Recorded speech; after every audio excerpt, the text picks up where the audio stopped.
Hello everyone, I'm Davina. Today I would like to share with you an experiential testimony article titled Free from Anxiety Over My Illnesses. In this article, the protagonist, due to suffering from various diseases, often falls into negative emotions of worry and anxiety, afraid that her worsening condition will prevent her from performing her duties, thus losing her opportunity to be saved.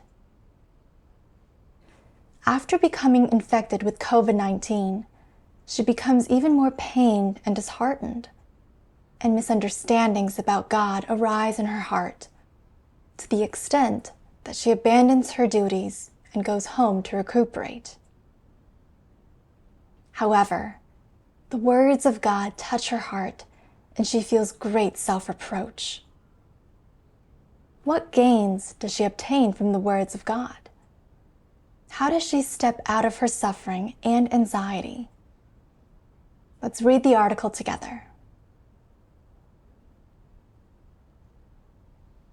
My mom got cancer and passed away before I got married, and my dad developed high blood pressure when he was 57, causing a blood vessel to rupture, leaving him semi-paralyzed and bedridden for 15 years. He ended up dying in agony. The sight of my dad lying in pain left a dark shadow on my heart. I thought of how I was getting older, plus I had high blood pressure and angina. Sometimes half my head would go numb, and it felt like I was being poked with needles. I also had all sorts of other health issues, and I was on long-term medication. I realized that I had the same symptoms as my father, and I was constantly worried. What if I became incapacitated like my father? How could I live with that? How could I do my duty and pursue the truth? If I couldn't do a duty, how could I be saved? So anytime symptoms cropped up, I was plagued by feelings of anxiety. One time, a church urgently needed someone to support them. An upper leader talked to me about going to help, but I was thinking, there are a lot of problems in that church. If I go, it will be a big hassle, and I'll have to put a lot into it. I'm already in poor health, so it'll just tire me out even more. Will my condition keep getting worse?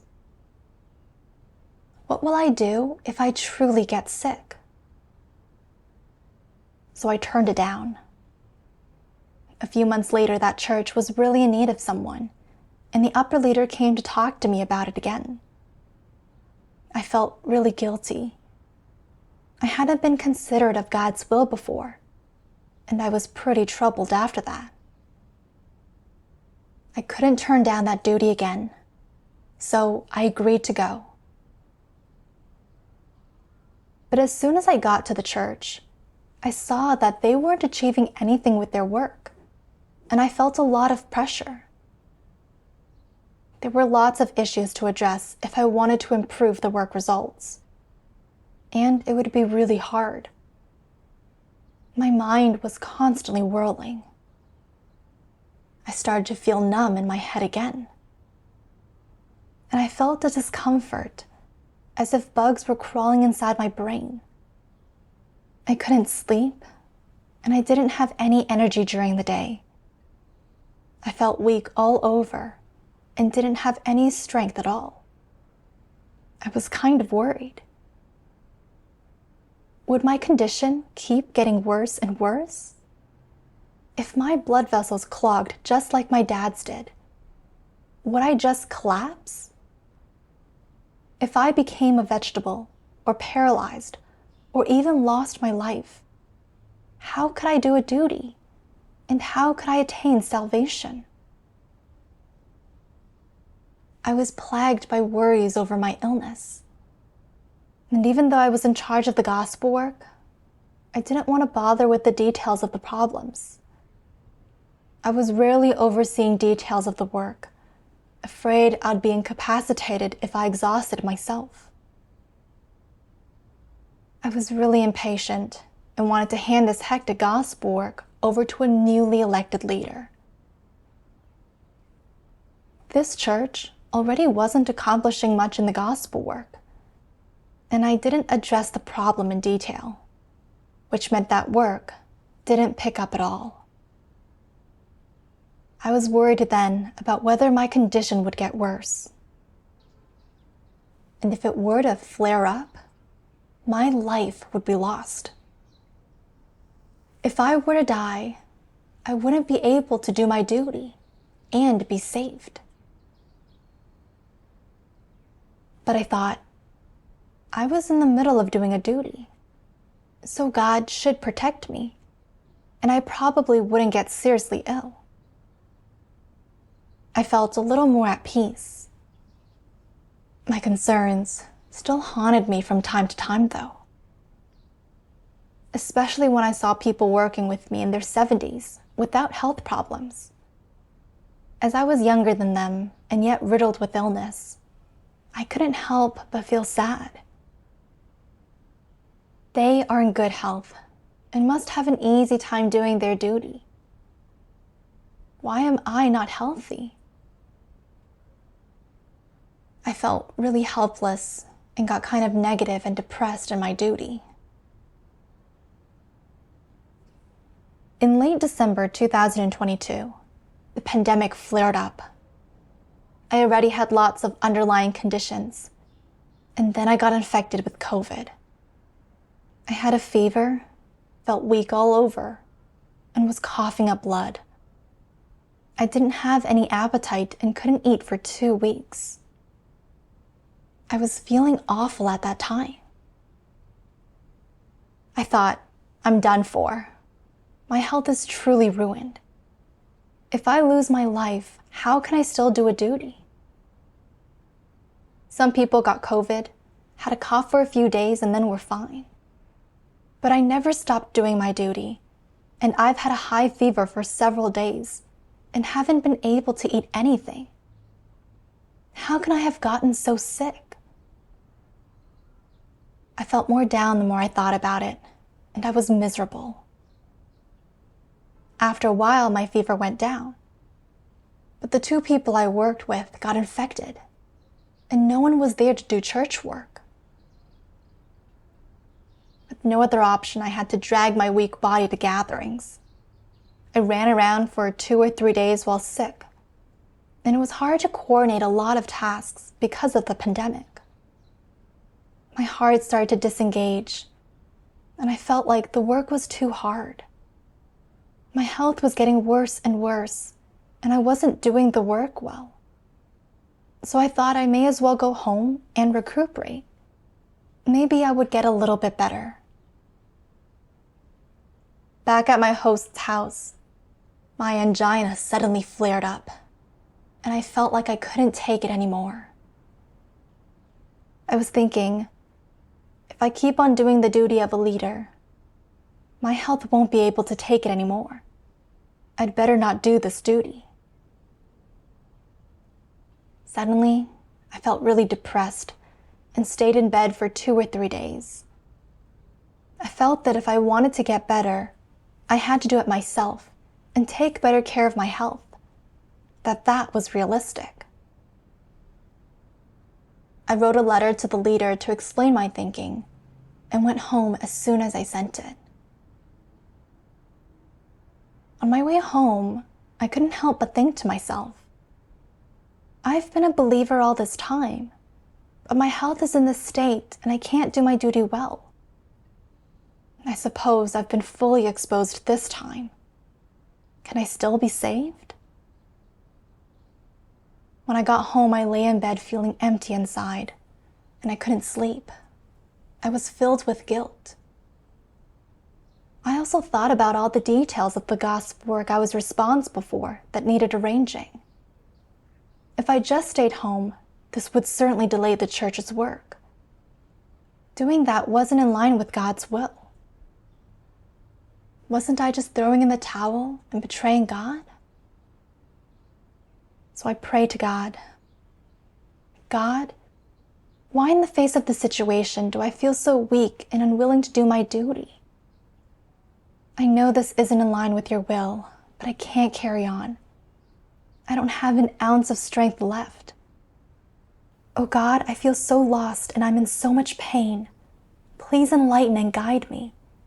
Please give me faith and strength. I read a passage of God's words in my seeking. Whether you are sick or in pain, as long as you have a single breath left, as long as you are still living, as long as you can still speak and walk, then you have the energy to perform your duty, and you should be well behaved in the performance of your duty, with your feet planted firmly on the ground. You must not abandon the duty of a created being, or the responsibility given to you by the Creator. As long as you are not yet dead, you should fulfill your duty and fulfill it well. I also listened to a hymn of God's words. Man is so hard to save. No one intends to walk the path of following God their entire life, to pursue the truth to gain life, to achieve knowledge of God, and to ultimately live out a life of meaning like Peter.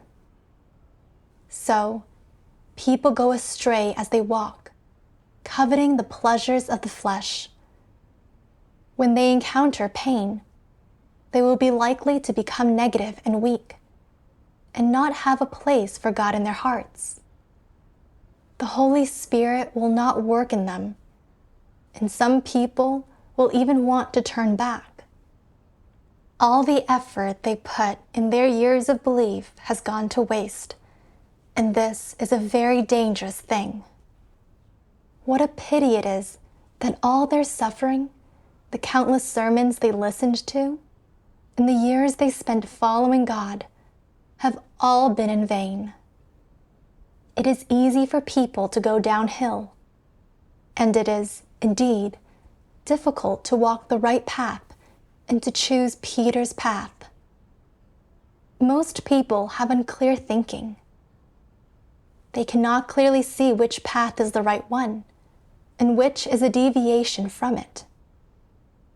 No matter how many sermons they hear, and no matter how many of God's words they read, even though they know that He is God, they still do not fully believe in Him. They know this is the true way, but cannot embark upon it. How difficult it is to save people. Listening to this hymn brought me to tears. God's words were really moving for me and pointed me toward a path of practice. Even though I was sick, so long as I had another breath, and so long as I could still talk and walk, I couldn't give up on my duty as a created being. Thinking more about my illness, I saw it wasn't so bad that I couldn't get around. I was just kind of weak and needed to suffer a bit to do my duty. However, I cast my duty aside and went home. I'd been a believer for years and had listened to so many of God's words. Did I really want to give up on my duty? That was unconscionable. I realized I couldn't keep on being so negative. Wouldn't it be a mark of shame in God's eyes if I gave up my duty like that? No matter when I got better, so long as I had breath, no matter how hard my duty was, I had to do all I could to cooperate.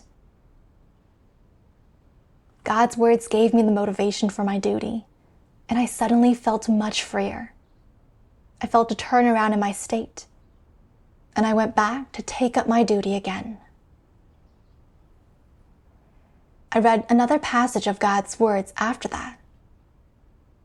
Then there are those who are in poor health, who have a weak constitution and lack energy, who are often sick with major or minor illnesses, who cannot even do the basic things necessary in daily life. who cannot live or get about like normal people. Such people often feel uncomfortable and unwell while performing their duties. Some are physically weak. Some have real illnesses. And of course, there are some who have known and potential diseases of some kind or other. Because they have such practical physical difficulties, such people often sink into negative emotions and feel distress, anxiety, and worry. What are they feeling distressed, anxious, and worried about? They worry that if they keep performing their duty like this, expending themselves and running around for God like this, and always feeling this tired, then will their health deteriorate more and more? When they reach 40 or 50, will they be confined to their beds? Do these worries hold up? Will anyone provide a concrete way of dealing with this? Who will take responsibility for this? Who will be answerable? People with poor health and who are physically unfit feel distressed, anxious, and worried about such things. People with an illness will often think, "Oh, I'm determined to perform my duty well, but I've got this illness. I ask God to keep me from harm, and with God's protection, I need not be afraid. But if I get exhausted when performing my duties, will my condition flare up? What will I do if my condition really flares up? If I need to be admitted to hospital to undergo an operation, I have no money to pay for it. So if I don't borrow the money to pay for my treatment, will my condition get even worse? And if it gets really bad, will I die? Could such a death be considered a normal death? If I really do die, will God remember the duties I've performed? Will I be considered to have done good deeds?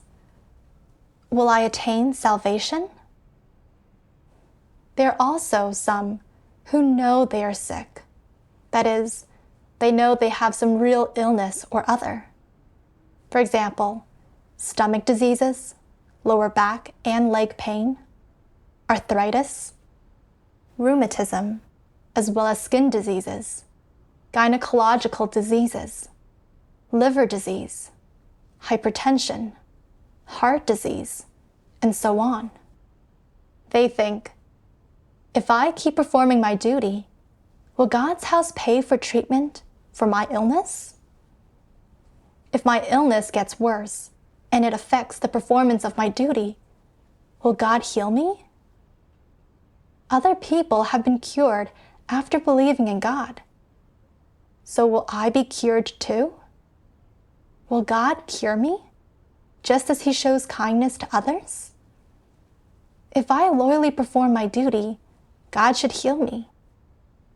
But if only I wish God to heal me and He doesn't, then what am I going to do? Whenever they think of these things, they get a profound feeling of anxiety rising up in their hearts. Even though they never stop performing their duty, and they always do what they're supposed to, they think constantly about their illness, their health, their future, and about their life and death.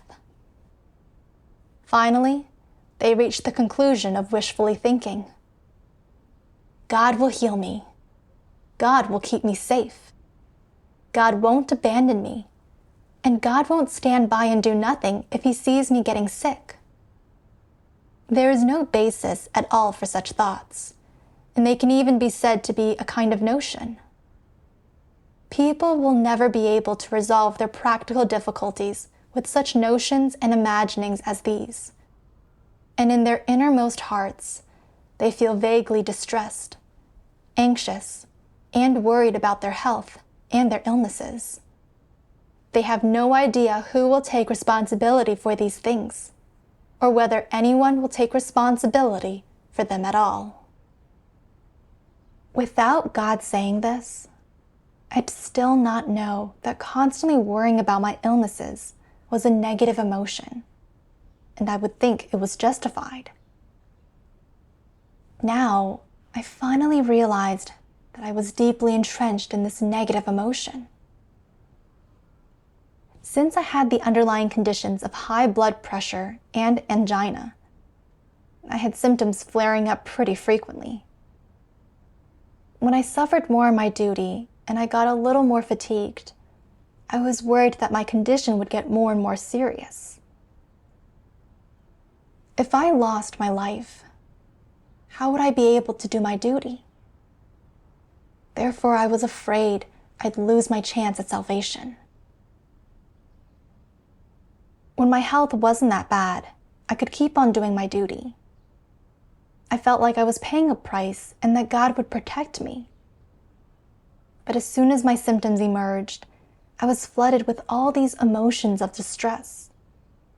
I constantly worried about my future, and I couldn't do my duty freely. The more I thought about the flesh, the more I feared death and the difficulty and pain brought on by poor health. And when I thought back on my dad lying in bed, riddled with horrible pain every day, helplessly staring at a white wall without any hope in life, I was terrified of becoming like him. That's why I was always thinking of my flesh while doing my duty. I was cowering, afraid to put my all in. I didn't want to work hard to learn the details of the gospel work, which meant that work never progressed well. And after I came down with COVID and my condition got worse, my worries got more serious. I didn't want to do my duty anymore, and I just gave up and ran home. I saw how much that negative emotion had impacted me.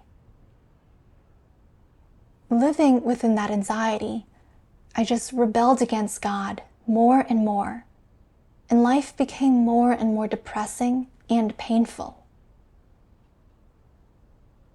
Really, I knew that birth, aging, illness, and death are all in God's hands, out of my control, and that there's no way for me to avoid illness. I should face it properly and submit to God's arrangements. No matter how much I worry, I can't change anything. But since I was always thinking about my prospects and a way out, I couldn't help but live in a state of anxiety. I was causing myself a lot of unnecessary strain and pain. I was so foolish. Realizing this, I didn't want to be in a negative state anymore. After that, I read a passage of God's Word. When sickness comes calling, what path should people follow? How should they choose? People should not sink into distress, anxiety, and worry, and contemplate their own future prospects and paths.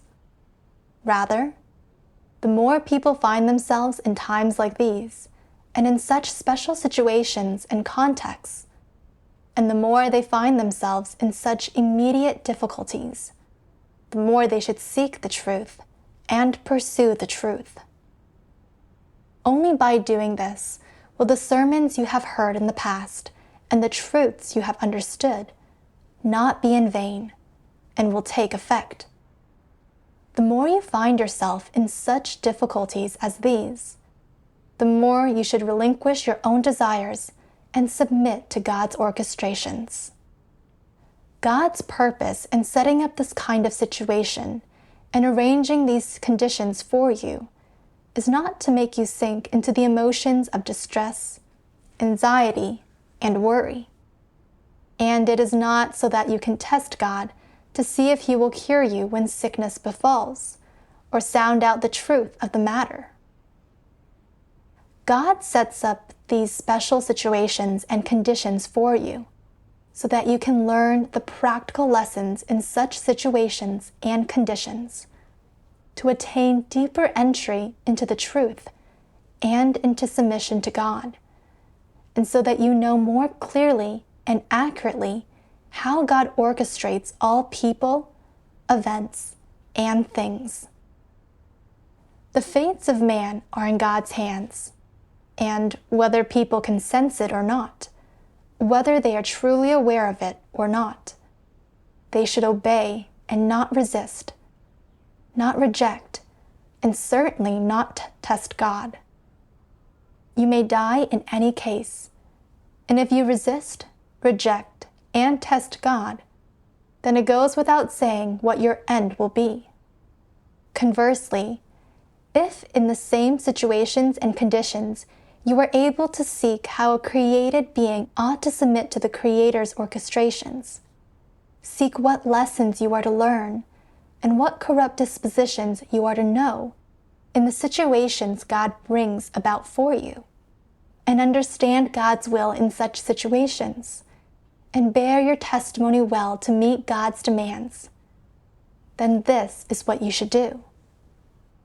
When God arranges for someone to get an illness, whether major or minor, His purpose in doing so is not to make you appreciate the ins and outs of being sick, the harm the illness does to you, the hardships and difficulties the illness causes you, and all the myriad feelings the illness causes you to feel. His purpose is not for you to appreciate sickness through being sick. Rather, His purpose is for you to learn the lessons from sickness, to learn how to feel for God's will, to know the corrupt dispositions you reveal and the wrong attitudes you adopt toward God when you're sick, and to learn how to submit to God's sovereignty and arrangements, so that you can achieve true obedience to God and be able to stand firm in your testimony. This is absolutely key. God wishes to save you and cleanse you through sickness. What about you does He wish to cleanse? He wishes to cleanse all your extravagant desires and demands toward God, and even cleanse the various plans, judgments, and schemes you make at all costs to survive and live. God does not ask you to make plans. He does not ask you to judge, and He does not allow you to have any extravagant desires toward Him. He requires only that you submit to Him, and in your practice of experiencing and submitting, to know your own attitude toward sickness, and to know your attitude toward these bodily conditions He gives to you, as well as your own personal wishes. When you come to know these things, you can then appreciate how beneficial it is for you that God has arranged the circumstances of the illness for you, or that He has given you these bodily conditions.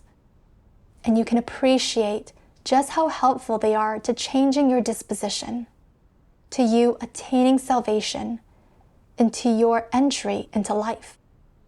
That is why, when illness comes calling, you must not always be wondering how you can escape it, or flee from it, or reject it. I understood God's will after I read His words. When illness strikes, I shouldn't get stuck in a negative emotion of anxiety, and I shouldn't use illness to test if God will cure me. Instead, I should learn to submit to God's arrangements in the environment He sets up. Getting sick doesn't mean God is intentionally making things hard for me. He wants me to seek the truth, to understand what lessons I should learn, and to not take the wrong path.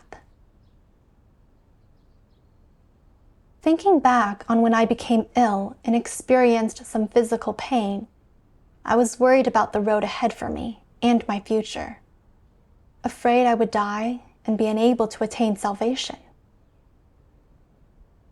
I felt like God had set up that situation to cast me out. That was my greatest misunderstanding of God. But really, that was not God's will at all. He set up that situation to give me a practical experience of illness, to expose my internal corruption and deficiencies, and to show me that, although I claimed to believe in God, in my heart, I didn't believe that He rules everything. It also allowed me to see that when I got sick, my own flesh was my only consideration. I knew someone was urgently needed for church work, but I still refused my duty. Though later I reluctantly accepted it, I wasn't wholeheartedly paying a price for it. When I got COVID and my condition worsened, I argued with God and resisted Him. In the end, I abandoned my duty and betrayed God, causing losses to the work of the church. I saw that as a believer all this time, I hadn't had a shred of reverence for God, and that I had a very casual attitude toward my duty. I finally realized that even if I were physically healthy, without resolving all those corrupt dispositions in me, I would keep resisting and betraying God, and I wouldn't gain His approval. God permitted my illness to purify the adulterations of my faith and to transform my satanic disposition. But I never gave thought to God's earnest intentions. I was always immersed in anxiety and concern about my illnesses, and was resistant to God setting up the situation, always thinking of my own plans and arrangements. I even thought that God wanted to cast me out. I really truly was rebellious and lacking in humanity and reason. I couldn't keep approaching my illnesses with that kind of attitude. I needed to correct my attitude, reflect on and recognize my corrupt dispositions, and pursue the truth during these illnesses. That's what I should have done.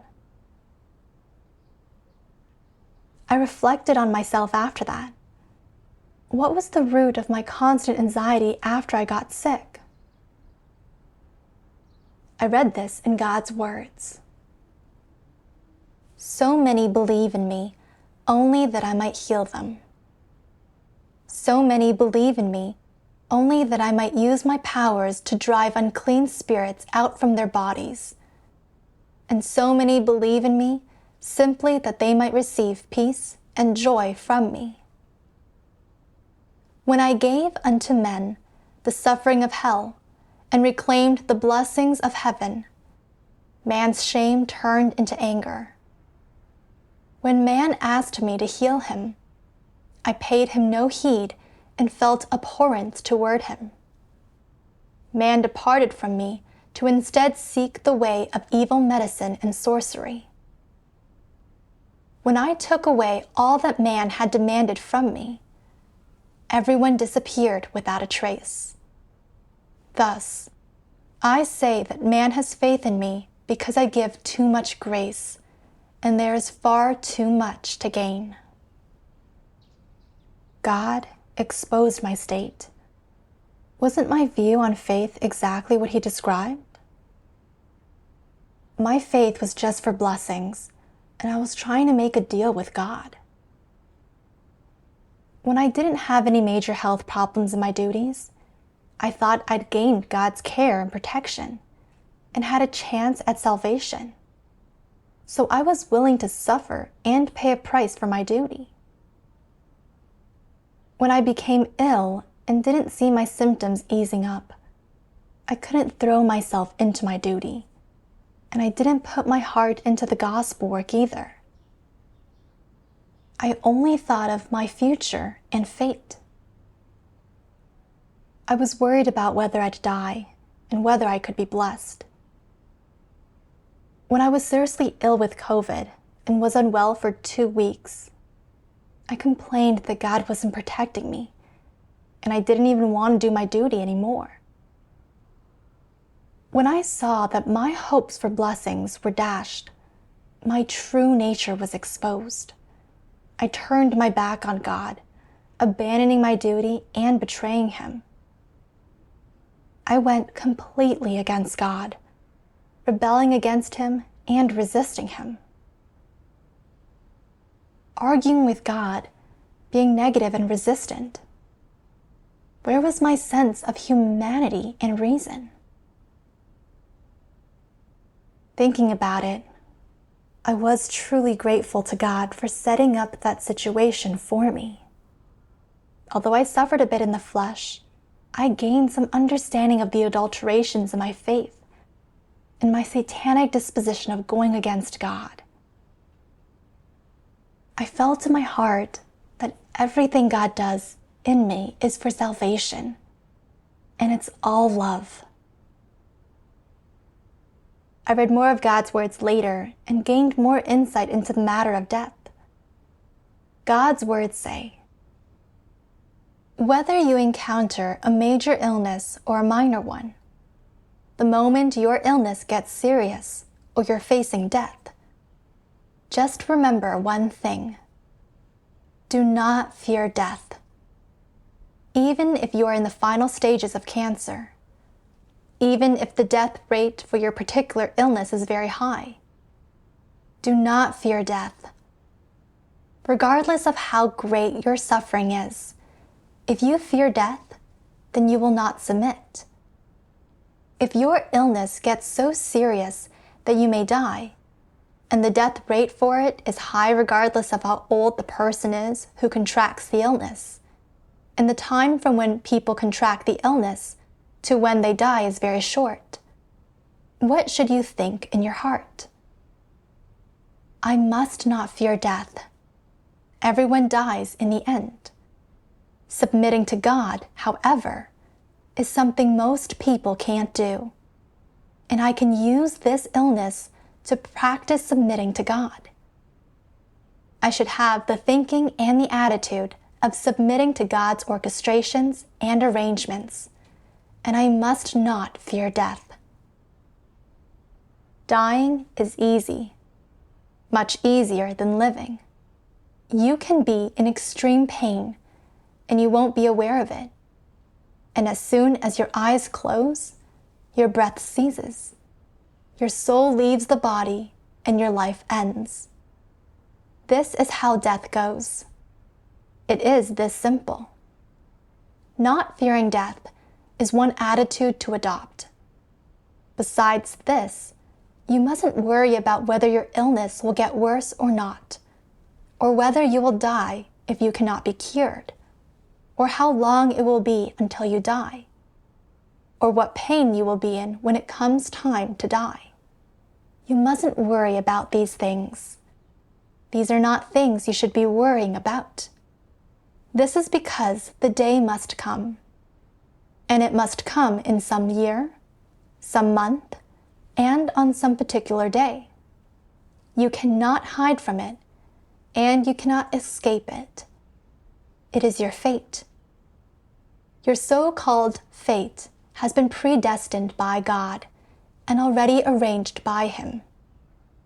The span of your years and the age and time at which you die are already set by God. So what are you worried about? You can worry about it, but that won't change anything. You can worry about it, but you cannot prevent it from happening. You can worry about it, but you cannot stop that day from arriving. Therefore, your worry is superfluous, and all it does is make the burden of your illness even heavier. After reading God's words, it was clear to me that everyone's deaths are ordained by God, and no amount of worrying is of any use. Whenever I experienced symptoms or felt uncomfortable, I was worried that if those symptoms got worse, I might lose my life. I didn't understand that everyone's time of death has long since been determined by God, and that it's not caused by being worn out from our duties. I thought of how when my aunt was young, she was weak and riddled with illness, always in and out of the hospital. We all thought she was not long for this world. But surprisingly, now that she's older, her health has gotten better and better. She's over 80 and still able to take care of herself. But her husband, who was always healthy and hardly ever got sick, unexpectedly developed liver cancer and passed away. These real-life examples showed me that our life and death are within God's rule and arrangements. I had quite a few illnesses. Whether my condition would get worse, whether I'd die, couldn't be solved by worrying over it. It's all up to God's rule. I was a believer who didn't believe in God's rule, always living within the anxiety of the fear of death. I didn't have genuine faith in God. The truth is, everyone dies. It's a law of nature. Death isn't something to fear. And whether we die has nothing to do with being exhausted by our duties. See, some people don't do a duty and look after their health, but their death will still come. Our life and death are preordained by God, and I should submit to what God arranges. No matter when death comes for me, I should face it calmly. I have to be devoted to my duty and put my all into it, and strive to leave no regrets at the time of my death, which is the only way to be content and at peace. If I'm constantly living in a negative emotion of anxiety, always making plans for my flesh, not genuinely putting my all into my duty, I'll be left with regrets and guilt, and I'll be holding up the church's work. And no matter how good my health is, my life will be meaningless, and I'll inevitably end up punished by God. Once I understood all that, I felt a lot freer. Later on, I read a passage of God's words that really touched me. What is the value of a person's life? Is it merely for the sake of indulging in fleshly pleasures, such as eating, drinking, and being entertained? No, it is not. Then what is it? Please share your thoughts. To fulfill the duty of a created being, this at least is what a person should achieve in their life. That is correct. During your lifetime, you must fulfill your mission. This is the most important. We're not talking about completing a great mission, duty, or responsibility. But at the very least, you should accomplish something. For instance, in the church, some people put all their efforts into the work of spreading the gospel, dedicating the energy of their entire lives, paying a great price, and gaining many people. Because of this, they feel that their lives have not been lived in vain, and that they hold value and comfort. When facing illness or death, when summing up their entire lives and thinking back on everything they ever did, on the path they walked, they find solace in their hearts. They experience no accusations or regrets. Some people spare no effort while leading in the church or being responsible for a certain aspect of work. They unleash their maximum potential, giving all of their strength, expending all their energy, and paying the price for the work they do. Through their watering, leadership, help, and support, they help many people in the midst of their own weaknesses and negativity to become strong and stand firm, not to withdraw themselves, but instead to return to the presence of God and even finally bear witness to Him. Furthermore, during the period of their leadership, They accomplish many significant tasks, clearing out more than a few evil people, protecting many of God's chosen people, and recovering a number of significant losses. All of these achievements take place during their leadership.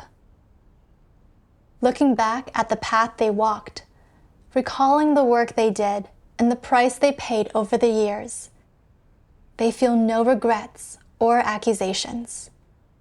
They believe that they did nothing to merit remorse, and they live with a sense of value and steadiness and comfort in their hearts. How wonderful is that? Isn't this the result? This sense of steadiness and comfort, this lack of regrets, they are the result and the reward of pursuing positive things and the truth. Let's not set high standards for people. Let's consider a situation where a person is faced with a task they should do or want to do in their lifetime. After finding their place, they stand firmly in their position, holding their position, taking great pains, paying the price, and devoting all their energy to accomplish and finish what they should work on and complete. When they finally stand before God to give an account, they feel relatively satisfied, without accusations or regrets in their heart. They have a sense of comfort and of reward, that they have lived a valuable life. Isn't this a significant goal? Regardless of its scale, tell me, is it practical? Is it specific? It's specific enough, practical enough, and realistic enough. So, in order to live a valuable life and ultimately achieve this kind of reward, do you think it's worth it for a person's physical body to suffer a bit and pay a bit of a price, even if they experience exhaustion and physical illness? When a person comes into this world, it isn't just for the enjoyment of the flesh, nor is it solely for eating, drinking, and having fun. One shouldn't live just for those things. That is not the value of human life, nor is it the right path. The value of human life and the right path to follow involve accomplishing something valuable and completing one or multiple jobs of value. This is not called a career. It is called the right path. It is also called the proper task. Tell me, is it worth it for a person to pay the price in order to complete some work of value, live a meaningful and valuable life, and pursue and attain the truth? If you truly desire to pursue and understand the truth, to embark on the right path in life, to fulfill your duty well, and to live a valuable and meaningful life, then you should not hesitate to give all of your energy, pay the price, and give all of your time and the extent of your days.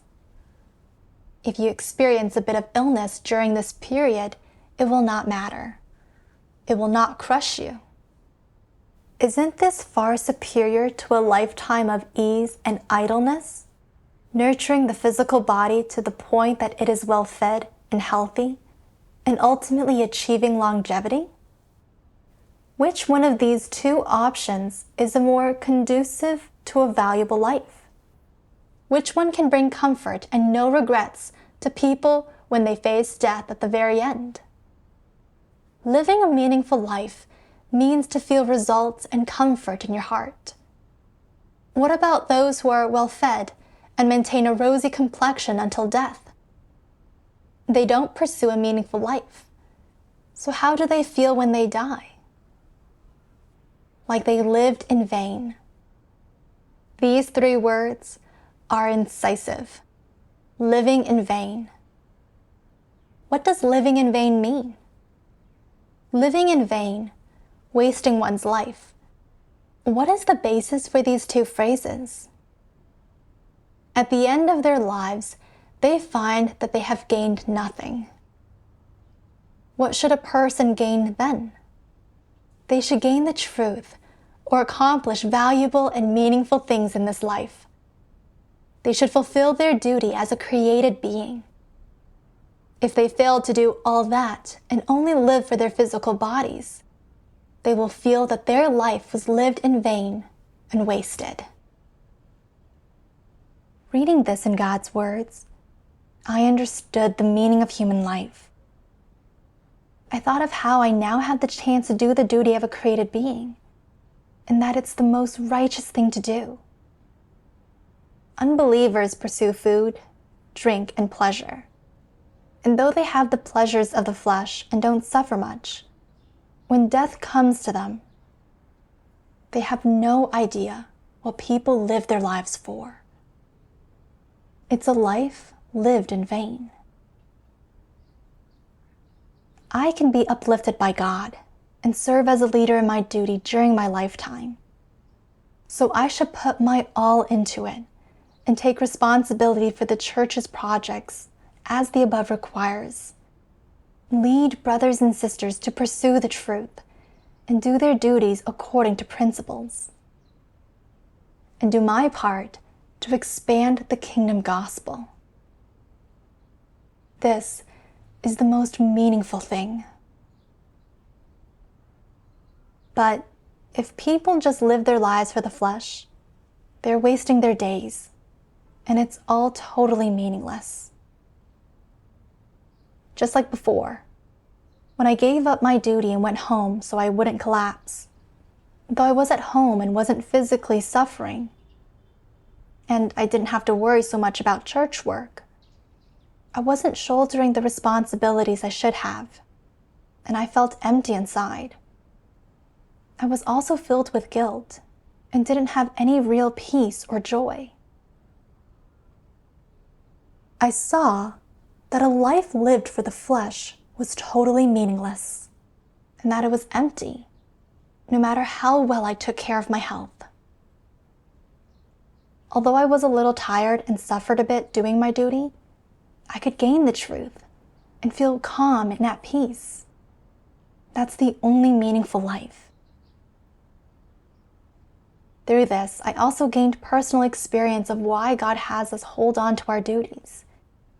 It's because doing the duty of a created being is the only way for us to live fulfilled, meaningful lives, and for us to have true peace and joy in our hearts. Treasuring the flesh only leads to an empty life, and ruins one's chance to pursue the truth and be saved. Once I understood these things, I regained my motivation to do my duty.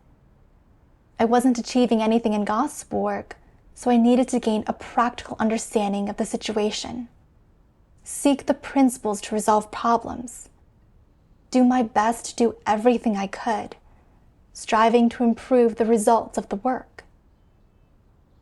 That way, I'd have no shame or regrets in how I did my duty.